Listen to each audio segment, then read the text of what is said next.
question concerne l'aide humanitaire à apporter en Afrique. Quel conseil donnes-tu aux professionnels de santé qui vivent dans la diaspora, infirmiers, aides-soignantes, médecins, qui veulent aider dans leur pays d'origine? Comment est-ce qu'ils peuvent procéder d'après toi? Et quand on n'est même pas professionnel de la santé et qu'on veut quand même aider, parce qu'on sait que le domaine de la santé est important, comment est-ce qu'on peut procéder? Alors, il y a un gros problème qu'il y a entre la diaspora et les ressortissants, plutôt les habitants des différents pays d'Afrique, qu'il faut d'abord relever et qui s'est accentué avec le temps. Ce problème, c'est la crise de confiance. Donc, il y a une crise de confiance généralisée, ça touche pratiquement tous les pays africains, qu'il y a entre ceux qui vivent en Afrique et ceux qui sont au niveau de la diaspora. Il y a beaucoup de personnes qui se sont déjà fait abuser parce qu'elles ont voulu faire des projets très grands, immenses en Afrique, parce que de leurs compétences acquises en Occident, des moyens qu'elles ont pu accumuler pendant plusieurs années, elles ont voulu faire des projets. Et soit ça n'a pas fonctionné parce que l'interlocuteur sur le plan local n'a pas eu à faire ce qu'il fallait faire, n'a pas eu à poser les actions qu'il fallait, ou n'a pas respecté le cahier de charges qui était édicté au départ.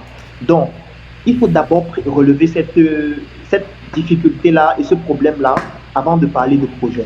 Alors, comment est-ce que les professionnels de santé qui sont au niveau de la diaspora peuvent apporter leur soutien dans le développement du domaine de la santé en Afrique globalement? La première chose à faire, c'est d'arrêter d'utiliser le terme « aider les gens ». Il faut stopper avec ça. Il ne faut plus aider les gens. C'est important. Il faut stopper. Moi, je suis contre les dons. C'est ma position personnelle. Je ne m'attends pas à ce qu'on soit d'accord avec moi. Parce que mon but n'est pas que quelqu'un soit d'accord. Mon but, c'est qu'on puisse avancer et atteindre les objectifs communs que nous avons. Ce n'est pas d'avoir plus d'amis. Parce que ce n'est pas en ayant plus d'amis qu'on va atteindre nos objectifs. Alors, pourquoi je dis que je suis contre les dons? Parce que je me suis rendu compte que nous avons beaucoup de compatriotes de la diaspora qui ont des compétences exceptionnelles, qui ont beaucoup d'argent et qui chaque année viennent faire des dons en Afrique.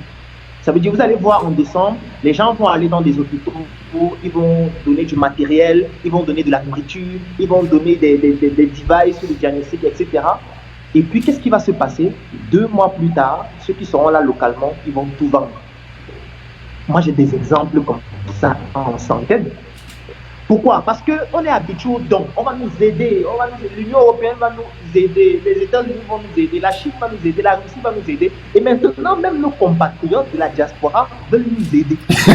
Et on va commencer maintenant à vivre comme si ce sont les aides qui vont nous développer. On a même certains pays en Afrique qui, dans leur budget annuel, il y a des rubriques aides. Bien sûr, bien sûr. Ils prévoient déjà que bon, l'Inde va nous aider, l'Italie va nous aider. Non, non, l'Afrique n'a pas besoin de l'aide.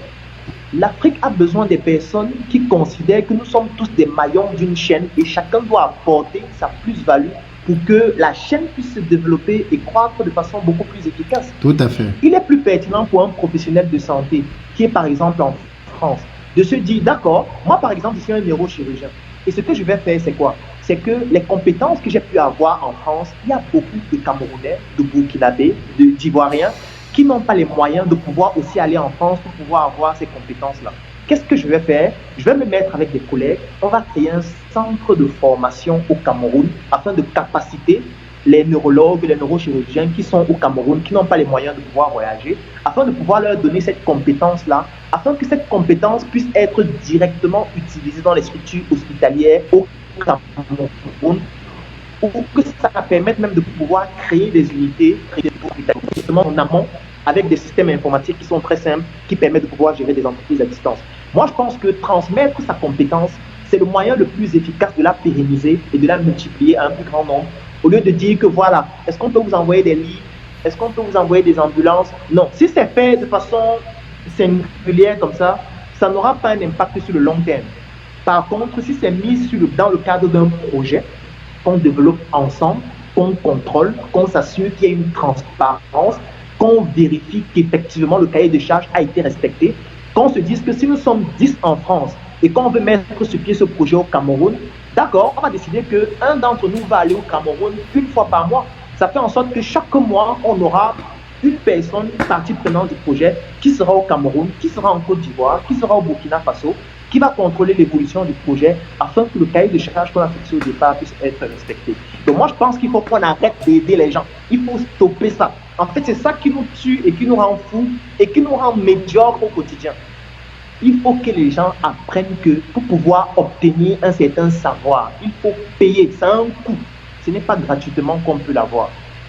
Et même nos frères de la diaspora doivent pouvoir nous apprendre à payer le coût qu'il faut. Le coût n'est pas forcément financier, le coût peut être humain, le coût peut être matériel, le coût peut être intellectuel, mais il faut qu'il y ait un coût. Parce que quand il n'y a pas de coût, on ne mesure pas la valeur de ce dont on bénéficie.